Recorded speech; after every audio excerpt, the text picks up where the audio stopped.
There I was, worn out and exhausted, laying on my bed with my eyes wide open, looking up at the ceiling. It was 7 in the morning, and I had just pulled my fifth all-nighter.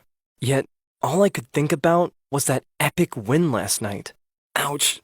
I could barely move. My body was numb and everything hurt. All I could feel was the pain and cramps in my body. But at the same time, I was already mentally planning on how I could make it to the next level of my game. It had been 5 years since my father gave me a PlayStation and a football game to go along with it. My parents divorced 2 years earlier. They argued a lot, and I heard them screaming at each other, often when I was in bed trying to sleep. I'd bury myself into my pillows and wait anxiously until the screaming stopped, which would only happen when my dad stormed out of the house. I'm an only child, and so during the weekdays I would live with my mother, and every other weekend I would visit my father in a city 2 hours away. He works for a security company, and therefore would often have to work the night shift. He would usually come home around 6 o'clock in the morning, and would sleep in till 12 in the afternoon before we could even spend time together. I didn't have any friends in the area he lived in, and so it would get extremely boring without having anything to do or anyone to see. This all changed when I received my new game. It meant that I had an escape from reality, from my parents and school. I quickly discovered that I was really good, and my urge to become the best striker in the world kicked in. My mother was extremely unhappy with my new hobby. She would often say, "Put the damn controller away. Don't you have any homework to do?" I noticed that I was spending more and more time gaming, but so what? I was still going to the gym. I played football every Saturday with my team. School was going okay. Failed 2 classes, but hey, the teacher said with a little more effort, I'd be able to fix this. However, I kept getting better at the game. I was creating the best teams, selling players, mastering all the techniques, and winning all the matches I played. I downloaded the game onto my phone so that I could play during the breaks at school, and it also meant that I could secretly play in bed without my mother realizing. "Did you not sleep well?" is a question she started asking more frequently as I sat yawning at the breakfast table. I was introduced to the online gaming community through another player. On the website, it said, "Welcome to the family for game addicts." The term addict made me laugh. It can't be that bad, I thought to myself. As time went on, I began meeting more players, all of whom had fake names, such as Orange 5 and Alpha. I decided to call myself Rome02, after the first 2 letters of my favorite footballers, Ronaldo and Messi, and the year that I was born in. I loved meeting all these gamers. I had never had so many friends before. We exchanged playing techniques, and kept each other updated on the latest upgrades and trends in the gaming world. Eventually, I slowed down going to football, as well as going to less training sessions, and coming up with excuses not to play on Saturdays. I would tell my mother that I had too much work, but I could tell by her face that she knew I was lying. After failing to attend another training, the coach kicked me off the team. I didn't care. I was involved in much more exciting games with my friends online. I was playing every day for many hours on end to improve my skills. There were days where I was so tired, but the pressure to continue playing kept mounting. The pressure from my mom to stop playing also grew. She started checking on me all the time, sometimes barging into my room without knocking while I was in the middle of a game.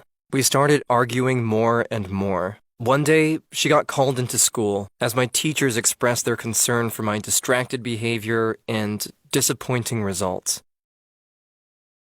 Suddenly, I had found more and more problems. Money. Gaming is expensive, and I didn't have much pocket money. I had already borrowed money to buy the latest PlayStation 4, but I needed more stuff, like a special pair of gaming headphones and an upgraded charger for my controller. I had to find a job, but I didn't have the time. I was saying yes to every invitation to play with my online friends. I simply didn't have time to work. I had to sell my bike as well as an expensive pair of Nikes to get by. One day, my mom caught me trying to take money from her wallet. She was furious and yelled, "What have I done to deserve this? You can go live with your father. Maybe he'll know how to deal with you."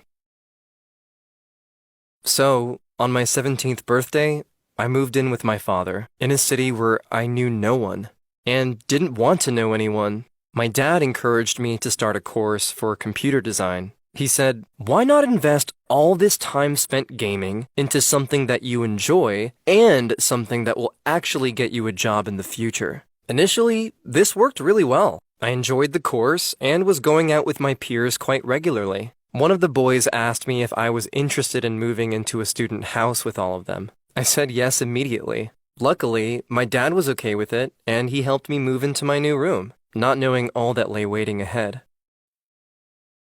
It all began innocently. One of my housemates organized a game night. I didn't want to go at first, but everyone was persistent, telling me to stop being a loser and to just come and have some fun. We began playing a game called Fortnite. And when they asked me to log in, I impulsively used Rome02 as my player's name. We put on our headsets and began to watch our screens vigilantly. We were dropped on an island and were given the task to eliminate all the other players on the same island. The adrenaline kicked in as the play space started to shrink and our opponents were coming closer. It was clear that my talent hadn't disappeared. In the final game, I was the last one standing against 4 other players. It was super intense, but with a bit of luck, I managed to beat the whole squad and earned my victory royale. I was the winner of the night.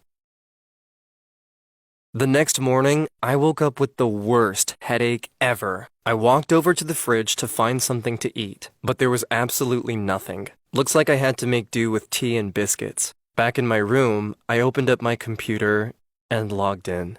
I couldn't stop thinking about how fun the game was. The next thing I knew, it was 4 in the afternoon. I hadn't been to college, and I hadn't eaten anything. It was official. I couldn't stop gaming.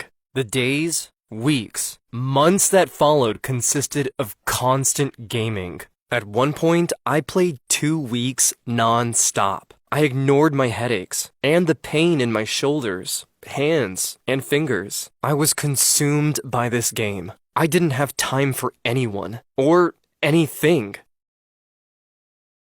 I failed my exams and got kicked off of the course I was studying and lost all my student finance. My housemates decided to give my room up to someone who would be more involved with students. I had to leave, but where was there to go? My parents weren't an option. I was too scared to tell them about everything that had happened.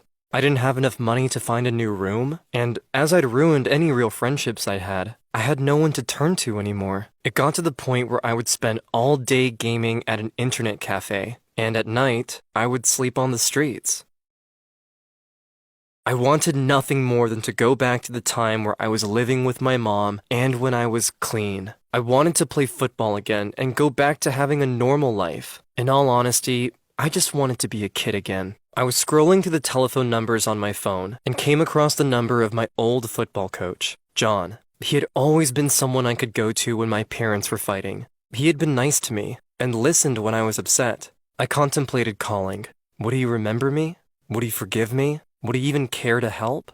John speaking. His kind voice immediately comforted me. He was extremely straightforward. He told me, "I can only help you if you promise me you are willing to give up gaming." And, he continued, "you have to tell your parents and allow them to be part of your recovery."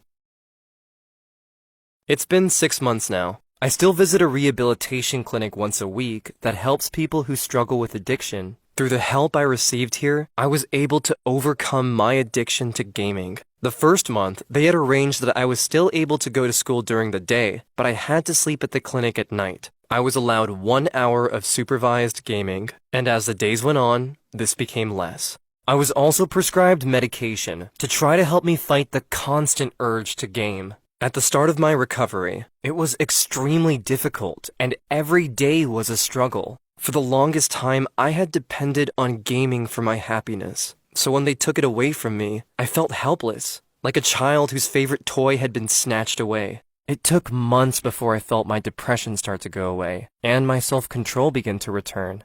I realized that I wasn't going to be someone that would be able to game once in a while, so I decided to stop entirely.